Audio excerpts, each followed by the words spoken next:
Why do we say the Republican Party is the only one advancing common sense reform solutions? Because we've proven it. We did that in the big, beautiful bill. 2 judges have come out saying that it is likely illegal to stop SNAP payments. Took a look at Medicaid, and we took on that challenge. We took action to reduce fraud, waste, and abuse in Medicaid. Okay, we are going to double down on the MAGA Mike Johnson Cope Fest today. There were so many points he made that I wanted to address, and we had to go the weekend without him, so why not? If you can, leave us a like on the video. It helps us out a ton. We're trying to get to 30,000 subscribers, and let's get right to the breakdown. Last week on Friday, you said that if there was any way to fund SNAP, that the Trump administration would be happy to do it.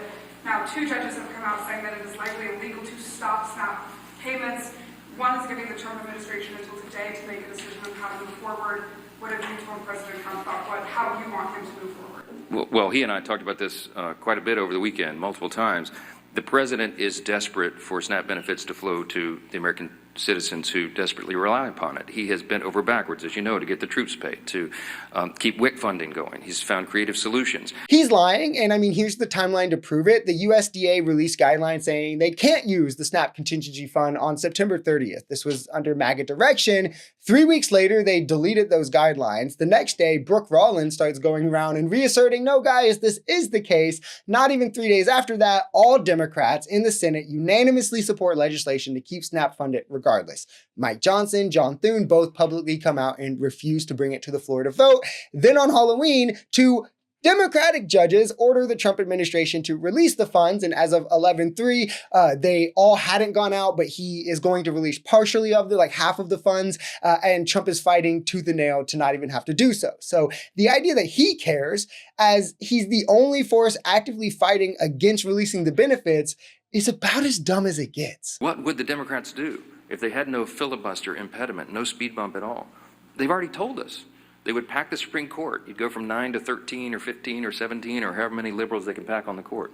You would have D.C. and Puerto Rico be made into states, which would give 4 additional Democrat senators there in the count and make us a permanent minority. I guess that would be their calculation. You would see massive restriction of the Second Amendment rights. You'd see them federalize elections so they could take over and manipulate things in the red state. I love that he listed a bunch of things as if they're like wildly radical, but none of them are, and most of them enjoy majority support among the American people. I mean, thanks for admitting that without Republican hindrance, the Democrats would be enacting the will of Americans. The Supreme Court needs expanded. America has expanded since its creation, and the opinion of doing so enjoys majority support in most polls. Puerto Rico probably should be a state. We've been suppressing them to second-class citizenship for a long time. I've done an interview on this if anyone wants to look.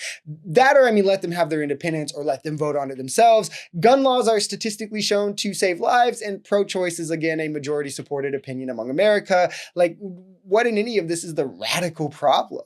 Why do we say the Republican Party is the only one advancing common sense reform solutions? Because we've proven it. We did that in the big, beautiful bill, the Working Families Tax Cut. We took a look at Medicaid, and we took on that challenge. We took action to reduce fraud, waste, and abuse in Medicaid. We got able-bodied young men without dependents off the program. We got illegal aliens off the program, and we saved $185 billion just to start. Yeah, guys, this is all a lie because what they did is cut exemptions for veterans, the homeless, those caring for multiple children, elderly, or the disabled, and as a result, over 15 million Americans will lose health care, millions more will experience increased costs, and hundreds of rural hospitals will close as the program that funds nearly half of the births in this country get decimated with the largest cut in its history from the pro-life party. Again, waste, fraud, and abuse is just another buzzwords for these clowns when they don't even have a plan or anything to point at, but they want to cut something. Notice how he said nothing specific. If you have something, you can get specific. He has nothing, so he doesn't get specific. Elon Musk looked feverishly under the hood of all of these entitlements, trying to find whatever he could, and he came up with a big nothing burger. 99.7% short of his goal. They have to reconcile with this, but I'm sure the waste, fraud, and abuse is hiding in the magical fairy corner that we haven't looked into, you know, right next to where God is.